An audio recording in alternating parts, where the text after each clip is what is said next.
భార్యాభర్తలు ఇద్దరూ చాలాసేపు గొడవపడి నిద్రపోయారు. చాలాసేపటి తర్వాత భార్యకి మెలకువ వచ్చింది. చుట్టూ చూసింది. మంచం మొత్తం తడిమి చూసింది, లేడు. పెరట్లో చూసింది, లేడు. కంగారుగా టైం చూసింది. రాత్రి 3. ఆలోచనలో పడింది. ఎక్కడికి వెళ్ళి ఉంటాడు?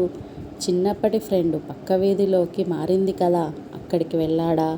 బస్సులో పరిచయమైన పద్మ దగ్గరకా? 10th సీట్ ఇచ్చినందుకు ఫోన్ నెంబర్ అడిగి మరీ తీసుకుందే ఆ దూడ ముఖం దాని దగ్గరకా? పక్కింటి మహాతల్లి ఇల్లు మారింది దాని దగ్గరకా? ఇలా ఒక్కొక్కటిగా గుర్తు వచ్చి దుఃఖం ఆపుకోలేక గట్టిగా ఏడవడం మొదలుపెట్టింది. ఆ దెబ్బకి ఒక్క ఉదుటున మెలకువ వచ్చి పంచె సదురుకుంటూ ఆమె దగ్గరికి వచ్చాడు భర్త. అదేంటే అలా ఏడుస్తున్నావు? ఏమైంది? కనిపించలేదన్న చిరాకులో మళ్ళీ మొదలుపెట్టింది ఏడుపు. దొంగ సచ్చినోడా, సన్నాసి, అంట్ల వేదవా, ఇంట్లో నేను ఉండగా ఇప్పటివరకు దేంతో సచ్చావు? భర్త: ఒసే మూత మొహం దానా, ఇంట్లో ఉంటే ఒక గోల, లేకుంటే ఒక గోల.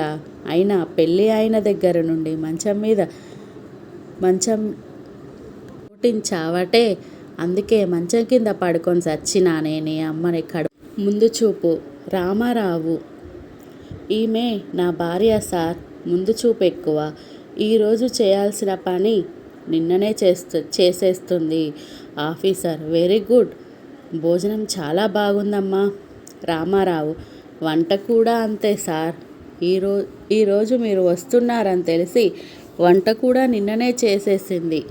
ఆఫీసర్: ఆ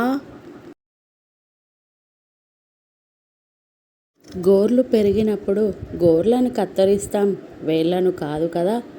అలాగే మనస్పర్ధలు వచ్చినప్పుడు కోపతాపాలను కత్తిరించాలి కానీ బంధాన్ని కాదు.